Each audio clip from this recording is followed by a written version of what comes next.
What's going on, you guys? So today we have the Galaxy Fold 4. I know. We're on to the Galaxy Fold 5. I'm way late. It's already been a year. There's a Xiaomi Mix Fold 3. There's an Oppo. There's a OnePlus. I know, I get it. But every year, these new phones come out, the Galaxy Z Fold 5, the Xiaomi Mix Fold 3, and it's like, I feel like I cannot keep up. And I get this anxiety because every time I see a new review or I see a new phone or something, I'm like, I have to get it, but I can't get all of them, right? So I still have this Galaxy Z Fold 4. I have a few other phones with me as well, but I want to go over this phone and see if it's still worth a buy in 2023. After the Z Fold 5 came out, after a few other foldables came out, is this worth a buy? Okay. So let's go ahead and get into the specs. All right. So the important specs are this thing has a 6.2-inch cover display and a 7.6-inch inner display. Okay. No change on the Fold 5. 4,400 milliamp hour battery. No change on the 5. Qualcomm Snapdragon 8 Plus Generation 1. The Fold 5 is running a Generation 2. Okay. This thing has a triple main camera, 50 megapixel wide, 10 megapixel telephoto, 12 megapixel ultra wide. It's the same on the Fold 5. This thing has a 4 megapixel selfie camera and a 10 megapixel cover camera, and it's the same on the Fold 5. So what are the differences between the Galaxy Fold 4 and the Galaxy Fold 5? Okay. On the Fold 5, the brightness is 1700 nits. And on the Fold 4, the brightness is 1200 nits. Okay. Now, in the real world, unless you have them sitting next to you, you might notice it a little bit. 17 to 12 is a jump. Okay. But it's not going to be that bad. If you have this Galaxy Fold 4 on your own, you're not going to be like, oh, this thing's not getting bright enough. Anyway, another difference between the Fold 4 and the 5, on the Fold 5, the hinge closes flat. You see, guys, right here, how this hinge has a gap right there? We all know this already. This is how they've been looking. It's kind of cheap looking. And on the Fold 5, they have closed that gap so it folds flat. Okay? Don't know how much that matters to you? There it is. The Fold 5 has a Generation 2 Qualcomm Snapdragon 8 Plus processor, and the Galaxy Fold 4 is a Generation 1, okay? On paper, that means the Galaxy Fold 5 is going to move quicker. In practice, they're both going to get you there, okay? The price. Right now, you can pick this phone up for about $700 to $800, okay? The Galaxy Fold 5 is about $1,800, okay? Do the math, you guys. Do the math. Is it worth the difference? The cameras are the same. The size is the same. Is it worth the difference, okay? On the Fold 5, there's an S Pen, a way slimmer S Pen. This Fold 4 has this big S Pen, which I actually have grown to kind of like, but that's a story for a different day, okay? I've grown to kind of like this, but it's got a slimmer S Pen that's easier to handle. It fits in the case easier. You don't have this bulky case to go with it, right? It slides inside of the case. Perfect. Okay, I'll give you guys that one. I'll give you that one. The S Pen is an upgrade, okay? So overall, this year, the Z Flip 5 was an upgrade with this big screen, with the big front screen. The 4 to the 5 Fold, I'm not so sure. So let's get into the review portion of this Galaxy Z Fold 4, okay? Let's talk about the display. So the cover display is a 6.2-inch and the inner display is a 7.6-inch, okay? In my opinion, and this is all my opinion, right? This whole review is my opinion, okay? In my opinion, the cover display on this phone and on the Z Fold 5 is a little bit too narrow to use. It's a little small to use all the time. And the big display is a little too big to use all the time, okay? This sounds like the epitome of nitpicking. I get it. You got a folding phone. Dude, you got a phone in your hand that has an outer screen that's fully usable and an inner screen that's fully usable and opens up into a tablet. What are you complaining about? Well, now we have a lot of folding phones, right? This year, as the phones have been progressing, there's a lot of different folding phones out on the market. So I'm a consumer. I buy these products. I get to complain a little bit, okay? So the front screen on this Fold 4, for me personally, is a little bit too narrow to use, okay? Just a little bit, okay? So for me, when you go to type on this thing, it's a little bit difficult to use, okay? It's a little bit too narrow. But opening up the big screen, Now, the big screen is almost a little too wide to use all the time. I'm not going to be walking around with my phone open all the time like this. Sometimes I want to have it closed. Sometimes I want to have my maps running. And then when it's time to go, you open it up and you get to work, okay? So the big screen to me is great. It's fantastic. The display is bright. The display is vivid. It's going to get you there. You can split the screen, okay? But the big screen is too big for me to work on constantly. And the small screen is a little bit too small for me to work on constantly. The keyboard feels a little cramped. It's just a little tight, okay? All right. Next thing for the display, the always-on display. You guys see I got my beautiful girl right here. She's on my always-on display. I've got it set to touch. I honestly don't really like this always-on display. And I don't really like the always-on displays on a lot of these Android phones. I do like it on the Xiaomis, and I do like it on the Oppos because they let you set the letters. You can put writing in there. You can put a little message in there. On these, they let you put a little picture in there, okay? And most of this, again, at this point, I get it. You guys is going to be the epitome of complaining. You have everything you could ever want. What are you complaining about? But hey, here we are. So the always-on display, I think they need to give you a big, beautiful picture. Now that the iPhone has the always-on display and the iPhone gives you that big picture that covers your whole display when it's off, that's what I want. I love that always-on display. I know some don't, but that's what I want. This always-on display, I appreciate that you let me have some, you let me have a picture on here, but it's not enough for me. It's not enough for me, okay? Next thing up is the biometrics. If you guys are used to any of the Chinese phones, if you guys are used to a Xiaomi, if you guys are used to a Vivo, this thing is going to be met. It's going to be basic all around, okay? So right here, the fingerprint works great.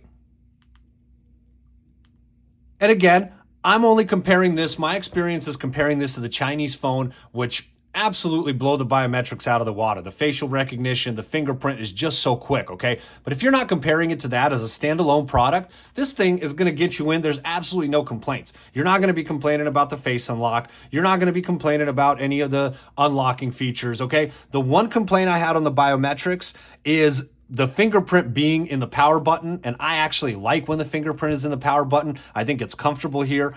I don't particularly like the display. I'll take it, obviously. Most phones have the under the display fingerprint, but I personally like the power button. But sometimes when I'm taking this phone out of my pocket, it tries to register the fingerprint, ba ba ba ba ba ba ba, zap zap zap, and I feel the vibration, quick, and then it locks me out. I got to put my pin in. That's the only thing that's kind of frustrating. That's kind of annoying. But of course, some of that is user error too, because I'm getting this phone out of my pocket and whatnot, and I'm grabbing it a certain way, and my thumb gets on the fingerprint sensor. So I get it, but that was pretty much my only concern. Okay, the sound on this phone. Okay, the speakers fairly loud. Let's go to a video here. Again, I'm still going to one of my old videos because I look at all this history of me. Look at all this history.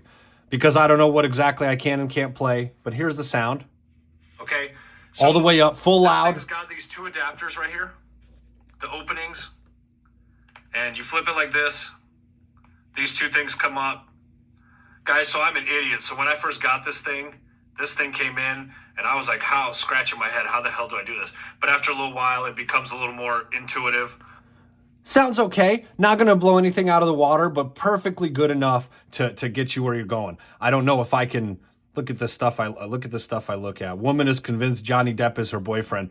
Guys, one thing I learned, you need to talk to your woman. This is going to sound weird, but you need to talk. If you guys ever watch these romance scam shows, you guys need to talk to your woman as if you're a romance scammer, okay? The one thing all these women say, I wanted to feel loved. I wanted to feel important. He talked like he cares so much about me. He asked about my day. He told me he loves me. He told me I'm beautiful. You guys got to talk to your girls as if you're a romance scammer. They will love you. Hi, baby. How was your day? You're looking so beautiful. I'm so in love with you. I can't wait to make you my wife. I can't wait to spend the rest of our lives together. That is how you got to talk to your women. That's how these romance scammers do it. And I think I'm going to take a page out of their book, minus the scamming, of course. And I'm going to talk to my girl like the romance scammers talk to their victims. Anyway, moving on. So the sound is good. The Bluetooth for my headphones, one of my tests is how far away can I walk in the gym? Pretty far. If I need to grab the 40s when I grab the 20s, this is my joke now that I keep making. If I grab the 20s and I need the 40s, or if I grab the 40s and I figure out I need the 15s, I can walk all the way across to the gym with this phone. It's not going to break the connection too much. It's not going to cut out. You're going to be okay. Again, this is not absolute flagship specs. I believe fully if you get a slab phone that's a flagship like the S23 Ultra, Xiaomi 13 Ultra, any of the flagships, all of these specs and all of these things are going to run just a little bit better because they're flagship phones. The sound's going to be a little bit louder, right? All of these things. Here, not all of these specs are top of the line flagship, but obviously the appeal of this phone is you get the folding screen, right? So sound, pretty good, no complaints, okay? Camera. You guys check out the pictures. I'm going to throw some up. The camera. The camera to me is mid, okay? Again, you are not going to be getting this phone for the camera. If your ultimate objective, if you set out to get a phone and you go, hey, I want a phone that's going to take the absolute best pictures, you're not going to be getting the Galaxy Z Fold 4. You're not going to be getting the Xiaomi Mix Fold 3, okay? You're not going to be getting the flip, right? The reason you're getting these phones is because of the wow factor, because of the flip open factor, because of the fold open, the multitasking, the bigger screen, the tablet size display, but not for the camera, okay? That being said, the camera is going to get you there. It's going to take your pictures. For me personally, it's not really detailed enough. They're a little bit too dark. The shadows really kind of mess with me a little bit, but that's a personal opinion. Camera is a very preference-like thing, and I'm kind of starting to get a little upset about it because it's like every year they come out with these new camera specs and it's these numbers, 50 megapixel, 100 megapixel, 200 zoom, 300 zoom. Okay, man. And all these specs, aperture, all these specs sound amazing. You know, I'm not a photographer. I want my camera to point and shoot, and I want the pictures to make me look good. Okay. So this camera is going to be mid all the way around. And let me stop real quick and say the cameras on the Fold 5 are the same as the Fold 4. Are you guys kidding me? Are you kidding me? So they release an upgrade a year later and the cameras are exactly the same? Come on, guys. Come on. I mean, okay. The camera is mid all the way around, okay? But it's not going to be any worse than the Z Fold 5 if you get the new phone, okay? Next is the play, all right? The day-to-day. Number one, it's great to be able to open this phone into a bigger screen when it's time for me to play my games or when it's time for me to go to work or when it's time for me to scroll on Reddit and you know, get that bigger screen. I love it. I love it. I love opening, and something about when you're ready to go from the front screen, you see how forcefully I close it. You see, I know I shouldn't be doing that, but it is what it is. I've had this phone and it's fine. It's fine. You know, there's something about like, all right, you crunch your shoulders, like, you know, when you're getting ready to go to work, like when it's like, all right, let me get ready to go in my bag, okay? And then you crack it open. You crack it open. Let me look at it like it's meant to be looked at, right? I love this. I love the bigger screen, and you guys will too. Absolutely, okay? So I love the stylus support. As far as the day-to-day, I love the stylus support. There's no stylus support on the front. I hate that. Samsung is being stingy. And what's going to happen is they could put it in right now, but they're going to put it in later on the 5 or on the 6, and they're going to go, hey, now we're going to charge you more for the phone. So anyway, no stylus support on the front screen, but stylus support absolutely on the main screen, on the inner screen. I love this. I love it.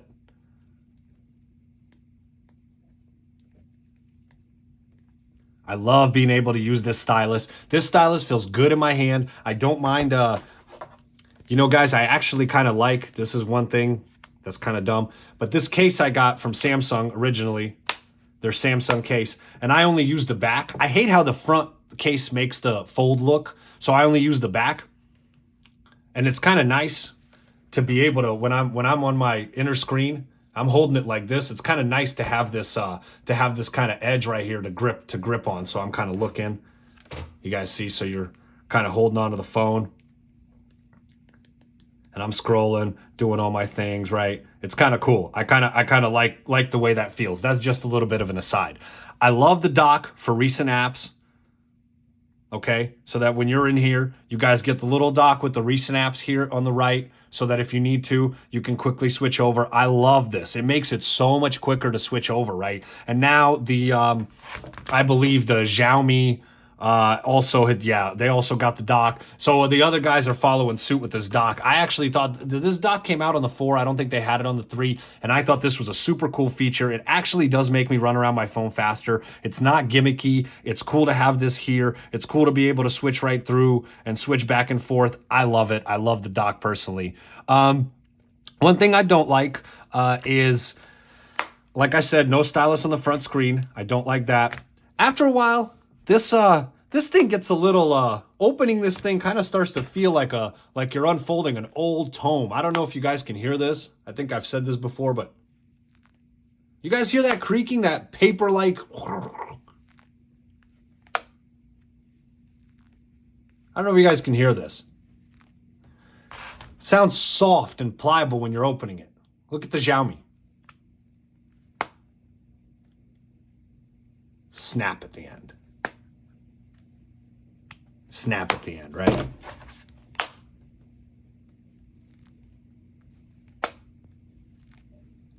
Almost don't feel like it's flat. I sometimes have to press it down. I don't feel like it lays flat. So that's one thing I didn't like. I think the hardware part of it needs a little bit more refinement, and I'm sure they'll get it. The crease is kind of large. It's definitely not as large as the Z Flip 5. You're really going to notice it on the Z Flip 5. On the 4, it's okay. It's not too bad. And the last thing I kind of want to demo for you guys on the day-to-day is the GameSir controller. So I ended up, after a while, after I got new phones, I ended up using this thing as my emulator phone. And guys, this thing was so cool. If you look, I've got my emulator folders here, and I've got a PS2 emulator. So I'm not a huge new gamer. I'm not going to play, I don't even know what all the new games out are. I'm not going to play sink a bunch of hours into a new game. I used to, and I try to now, like Diablo 4, I put a weekend into. I put 15, 16 hours into. But man, mostly I've fallen back into playing my old nostalgic games, right? Like my old Final Fantasies and whatnot. I have absolutely loved this phone for that. I use this as an emulator. I take this on my flights. If I have a flight, I got a 3-hour, 4-hour flight. And I use the GameSir X2. I've been using this controller. I mean, I picked this up for like $70. I've had this controller for a long time. I've been using it with other phones even before I had the Galaxy Fold 4. And this thing is going strong, right? And I'm surprised I haven't had to replace it yet. But this thing is rock solid for gaming. And guys, the big screen on this makes it so cool. It makes it so cool. So let's just check this out real quick. I'll just give you guys a quick example, right? So let me go to my PS2 emulator. No. Let me run game. And I haven't turned this on in a while. But look, I got Final Fantasy VII, and Wild Arms, CD 1 and 2. So let's see what I got on Final Fantasy VII. Wipe this thing down. And there's a way to customize it, right? So these emulators, you're going to have all your buttons on this on the main display. But you can turn all that off if you install a controller like this. You can shut everything down and turn all that off. Now, let me see here. Let's start up. Let's see. Let's see what this does here. I think I have it in save states. Oh, this thing's not going to want to load now? Come on, guys. I just tested it right before. Come on, man. Okay, let's try it. Let's try Wild Arms.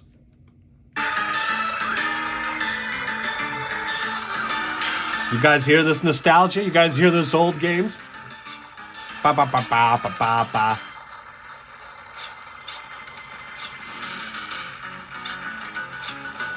Uh-oh, I got a bus. I haven't played this game in a long time, guys, so I have no idea what to even do. I think I just started it, and then I quit it after a while. Now I'm kind of wanting to play it.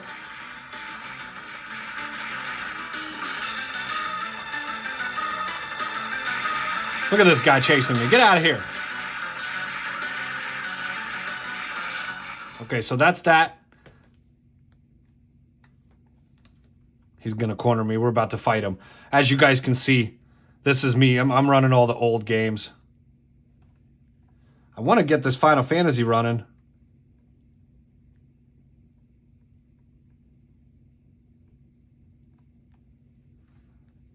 But it seems I cannot right now.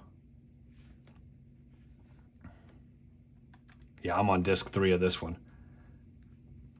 Let's go ahead and go to, let's try Dragon Warrior 7. Look at this.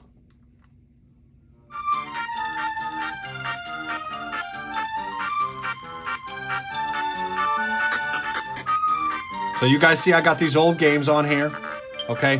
Now that's my PlayStation emulator. That's the one I use the most personally.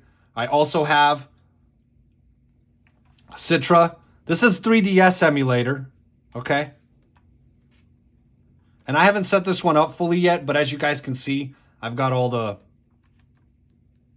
This has all the buttons on the... And you can go into your settings. Configure controls. You can edit your layout and everything. And what's kind of cool on this like 3DS emulator is you get both the screens, right? Skol. My name is Skol in this game, like the vodka, Skol vodka. I don't know, when I was younger, back home in Colorado, the cheapest vodka on the shelves was Skol vodka. And that's what I used to drink all the time, every day, about $7.50 of Skol vodka, baby, in the plastic bottle. You got to clean the dust off it before you get it. So for this, you have both the screens, right? But you can change the layout. You can swap the screens.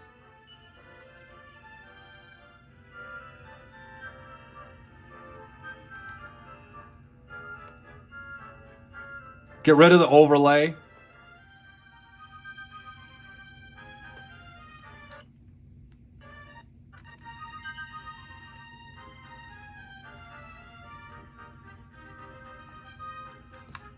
Swap screens. Let me get it back to the original.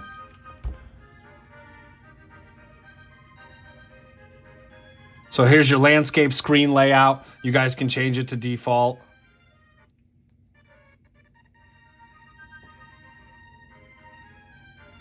Single screen. Side by side.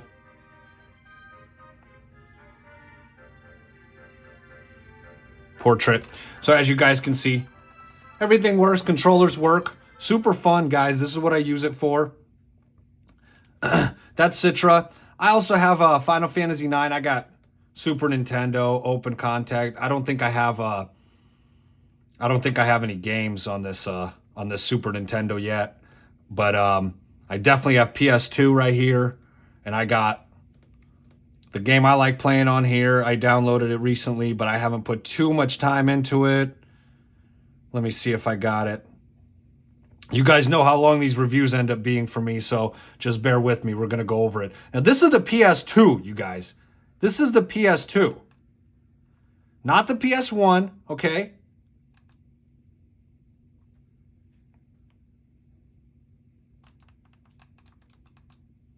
The PlayStation 2. Now, it does tell you when you install this emulator, this is the Aether X2, I believe, that some of the games may not run well with it, and it may not, but most of my stuff works perfect, right?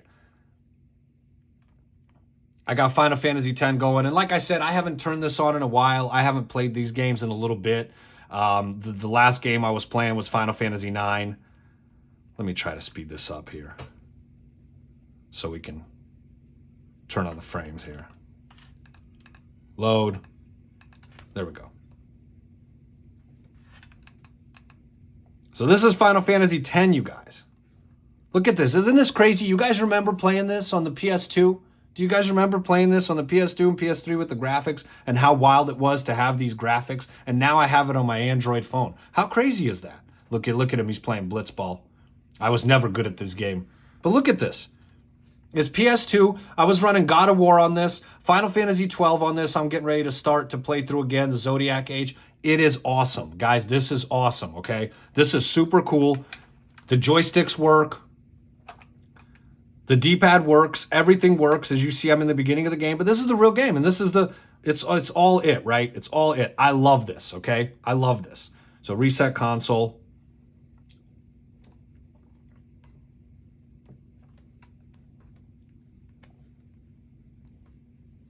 You guys see all that I got on here, right? So what else did I have? Yep, that's about it. I did have the new Final Fantasy IX, which this one needs to flip, but this is the Android version. And yes, you can play it with the same controller. I got to set up the settings, but this is the Android version that they ported to Android. Worth it if you guys haven't played this game in a while. It's worth it to buy it from the Play Store. You can download it right to your phone from the Play Store. You don't need an emulator. You don't need anything. It's just right on your Play Store, and it's good to go. It's good to go. So I love all these games. I love being able to use this controller for all these old games, and that's mostly how I use this phone nowadays, okay? So that's pretty much it, and that's the demo for the day-to-day. Let's talk about the work aspect of this phone, okay? Obviously, having the split screen is fantastic. I love having the split screen on this phone. I can open up my different apps. I can open up my, let's say I open up, where's my Gmail, open it up, and Reddit. I can scroll through here. I love this, right? I absolutely love this, okay? I love this, this split screen. You can change it. Set this back up. Let me go to YouTube real quick. Open in split screen with Reddit. So I'm scrolling through Reddit. I'm watching YouTube. Now, one thing, and this I brought up in another video. I have a little comparison video, but one thing you can't do in this phone, this is the Xiaomi Mix Fold 3, is you can't flip the screens horizontal. You have to play it like this. And I'm going to go over this more, but it has to be vertical. And this was in my Xiaomi Mix Fold 3 review too. Here, on the Fold 4, you got your two adapters that flip up like that. And come on, man. Who wants to watch their videos full screen like this? Who wants to watch their full screen videos like this? If you're going to give me the split screen capability, let me use it. So, super customizable split screen for my work apps. Now, one thing I'll tell you guys to do, and I do this on all my foldable phones, I go to the Play Store and I download an app called Island, okay? What this is going to do, this is going to set up a work profile on your phone. So essentially, here's where I ran into this, and here's what it's solving for me. Let's go through it real quick, okay? So a lot of times I want to open up my Gmail, and I want to open another instance of my Gmail, okay?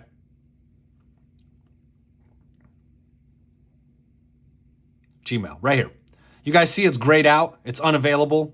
So I can't open this, all right? I can't open two instances of the same exact app on the split screen, okay? So here's what we do. You download an app called Island, which essentially creates a work profile on your phone, right? So then what you can do, they call it, on this app, it's called Mainland and Island. You can scroll down. The Mainland is all of your apps that you have on your phone. You can go down to your Gmail or whatever it is that you want, FreePrints, Giphy, Gboard, all of these, right? Do I even have it on here? I may not. But then you find that app, that Gmail app, and then you clone it, okay? So let me look here. Right here. So Gmail, you're going to click on it on the Mainland.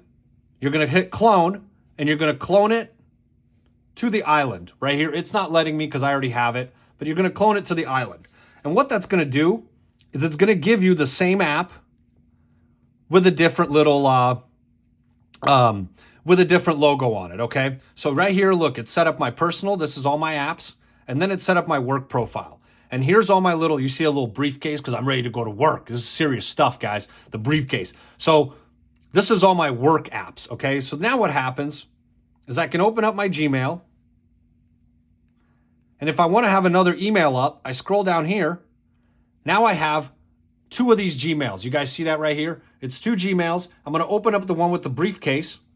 Boom. All of a sudden, I'm in. And I have both of my Gmails up. You guys, I use this Island app for all of my foldable phones. It is so cool to be able to open two instances of the same app. And honestly, I've never had this thing glitch out, or I've never had it, do something I don't like. It just works. And it sets up the work profile. You can download all of your apps to your work profile that you want. And then you can open two instances of the same app. That is super cool, you guys. That is super cool. Now, A problem I had with the Fold 3 and the Fold 4, and they fixed some of these issues, is some of the apps weren't optimized for split screen. Okay, so for example, when I travel a lot, so when I would go shopping for my, this one is actually something I remember, and I think they kind of fixed this, but I do remember this specifically, so I'll still use it as an example. But American Airlines, Southwest, don't get angry at me, you guys. If you guys are one of the 30 people that are going to view this, don't get angry at me, okay? I'm not trying to insult you guys, but some of these apps just weren't well optimized. So, for example, when I had American Airlines, one of the things I would do right here is one of the reasons you have a split screen, right, is so you can pull up two apps. If you're shopping on Amazon and you're shopping on eBay, it's cool to be like, yo, I'm going to go shop on Amazon. And then boom, let me open this up to eBay. And I want to shop for both. I want to compare prices, right? Here's what I want. This is what I want to do. Okay, it's cool, right? So when I'm traveling for work, you're calling this a productivity tool. You're calling this a multitasking tool, right? I should be able to use it for work. Okay, so let's say I'm traveling. I'm looking for flights, Southwest, all right? Looking for my flights. I'm going to NYC, December 28th. We're doing New Year's in NYC this year. I open my app in split screen, and I want to compare with American Airlines. Now, this app, it used to not work. It used to not work with this. So if I would search for a flight, Denver to ACK, search, it would just get stuck on this here, and it wouldn't want to load.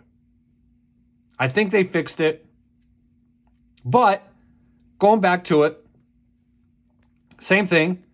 And even here, I think I caught it. If I go to my American app first, if I go to my American Airlines app first, I do have the option to open it in split screen. Okay. Before I thought it didn't. But my main gripe with what I'm saying is some of the apps aren't optimized to run with split screen, okay? Which for me defeated a little bit of the purpose of using the split screen. Now, as these phones progress, even still, even to the 4th, 5th, 6th generation, a lot of these apps and developers are gonna fix that problem. Like I said, I think the American Airlines has fixed that problem, so now I can use that app. But that's an issue I ran into. And my problem was like, hey, guys, I'm getting a folding phone so I can multitask. This is the whole appeal of it. Let me multitask. Let me use all of the apps. So when everybody, for a while, even last year, for a while, when everybody's, oh, this phone will take care of everything you got, this phone, I was using the foldables and I'm like, man, I don't know, because some of these things are great, but I still have a few complaints about this. So anyway, that's my opinion on the work side of things. You guys got to get the Island app, and that way it'll make your life a lot easier if you want to open duplicate instances of the same app. Okay. Overall, let's have a couple thoughts overall, and then we'll go to the bottom line. Okay. Overall, guys, I want to say this, and goes back to me complaining and nitpicking. After using this Xiaomi has a bigger screen than the Fold 4. This Xiaomi Mix Fold 3 has a 6.5-inch outer screen versus the 6.2, and it's got a 8.3 inner display versus a 7.6. So I was using this as my main driver. It felt kind of nice to go back to this. It felt kind of compact to go back to this Fold 4. I know it. And you're going to say, hey, it's smaller. What are you talking about? I'm talking about in the hand, the feel in the hand. This feels great. I'm not complaining about it. I'm not complaining about it at all. But I'm saying the feel of it was kind of compact and nice to go back to the Fold 4 a little bit, okay? Another thing for overall, I mainly use this as my emulator phone. So this is a secondary phone for me right now, or a third phone for me right now, okay? Overall, this is a perfectly capable device of anything that you guys need to do in 2023. In 2022, 2023, probably 2024, to be honest with you guys, okay? So another thing I have is, if you guys have been using one of the bigger screen foldables or a different aspect ratio foldable, the Oppo N Fold, I think, or whatever, or this Xiaomi, it's going to feel a little weird going back to it, to the smaller form factor. It's going to feel a little bit weird going back to a smaller phone like the Fold 5 or the Fold 4. It's definitely, you definitely kind of get used to the size of this and the square corners of this thing and the feel of it. Just like you get used to any other phone, and it feels weird for a little while. Okay, so it's going to feel a little weird if you're switching. But man, I love this phone, you guys. Okay. Another thing to keep in mind is there's so many foldables out. There's so many reviews out, Xiaomi's, Vivos, everything. This is a Samsung phone. It's going to play the way it needs to with Google Play Store. It's going to play the way it needs to with Google services. It's going to play well with all of your carriers here in the US. You're going to get all the Samsung updates. You're going to be able to take advantage of the trade-in options, right? You're going to be able to take advantage of Samsung Care if you have it. Even if I didn't have Samsung Care, I've had S Pens go broke on my Note without Samsung Care. I've blown up Samsung customer service, their executive customer relations. They've solved a problem for me, okay? If something goes wrong with the Xiaomi, who are you going to call? Who are you going to call if something goes wrong with the Xiaomi, okay? Nobody. You got nobody to call. You're going to be dialing phone numbers in China until somebody answers and listens to you complain, okay? So that's an important thing to keep in mind if you're choosing a foldable here in the US, is you're going to have this thing is compatible with the US. It's compatible with Google Play. You don't have to mess with the settings. You don't have to mess with the notifications. It's going to do what you need it to do when you need it to do it, okay? So the bottom line, all right? Here's what I'm going to say about this Galaxy Fold 4. This is the best foldable in the US, except for the Fold 5, okay? Except, and this is almost a technicality, okay? Except the technicality of the Fold 5 being newer.